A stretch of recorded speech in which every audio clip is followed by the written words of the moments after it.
Hello, welcome to this screencast.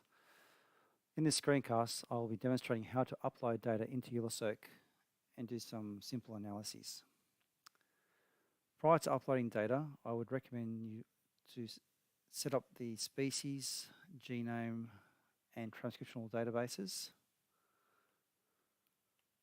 This is particularly important for if you're using Series 2 data, as it will enable the gene symbol to be displayed. Once that is been defined, you can upload new data, selecting the Upload Data tab, radio button. There are a number of settings here that are only applicable to star aligned data, and you can select Browse, and this will bring you a window. Now I have prepared one sample worth of information which can be found on the GitHub page, and it's in a folder called Input File Example. You can tell it's one sample because they've all got the same prefix, this sequent read archive ID, but they differ in their file extension. So there's a Circ Explorer output file that's .ce, there's a Siri output file which is .siri, and there's a number of files from the star aligner. So the chimeric junction, which is chimeric.out.junction, our gene count, which is reads per gene.out.tab, and splice junction, sj.out.tab. Now if you highlight all these at once, Ularcirc can only upload files once, so it needs to be uploaded from a single directory. In this case, I've doubled up on one file. I'll remove that double up and I will select open. The files then will proceed to upload into Ularcirc, and you get a number of status updates, letting you know that it's calculating and importing and getting things ready for your analyses. Once it's complete, a table will be displayed showing the number of lines that are read per file. Now we're ready to proceed.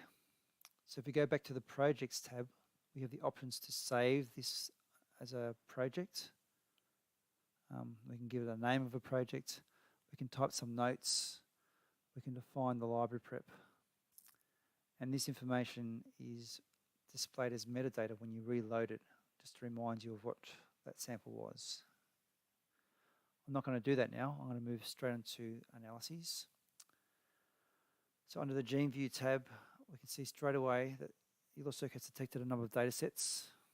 It's detected a Series 2, Circ Explorer 2, and star output for backsplice junctions, and it's detected star forward splice junction data.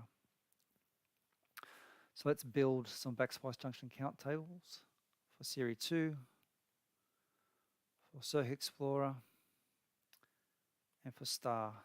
For star, we're going to annotate with the parental gene, and we're going to do 10 junctions.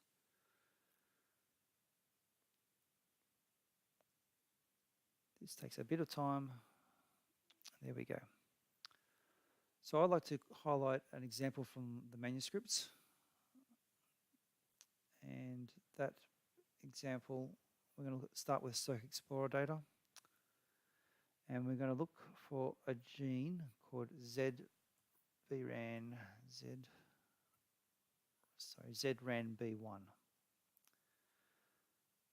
So we'll select this gene, and we can see once it's loaded that the forward splice junctions match very nicely with the existing gene models. There's a suggestion here that there is maybe a novel exon, as there appears to be two splice junctions pairing off in the middle of an intron.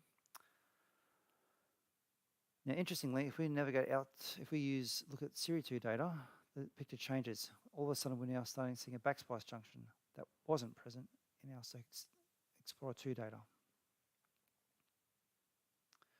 This is also present in our star data. And what we can also see is that this major species appears to only represent or span part of the first exon. What is also interesting is that if you zoom out a little bit, the picture changes again. There's actually a number of circular RNAs here, and there's now a novel forward splice junction that exists, suggesting there's now an upstream exon that's not annotated in the gene model. So we can get a little bit more information on these candidates by retrieving their sequence.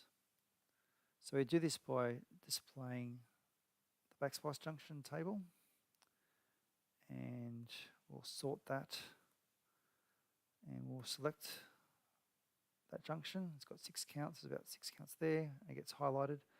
This now makes this backsplice junction active within Ularcirc.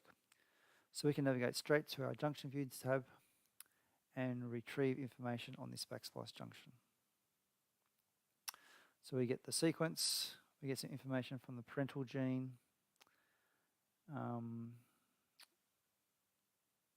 we can also get information on some of these novel forward splice junctions. So let's just show the canonical junction or the forward splice junction.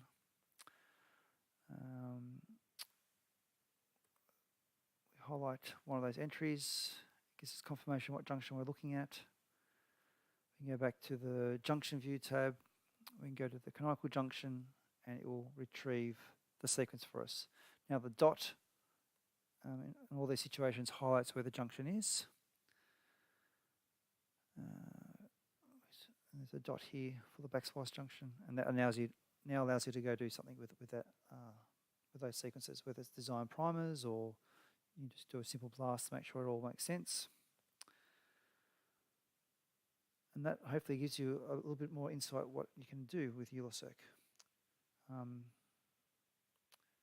So we've now gone through how to upload data, how to select junctions of interest and retrieve sequences. Please let me know if you have any questions, and I'll post some further updates on this tool soon. Thanks for watching.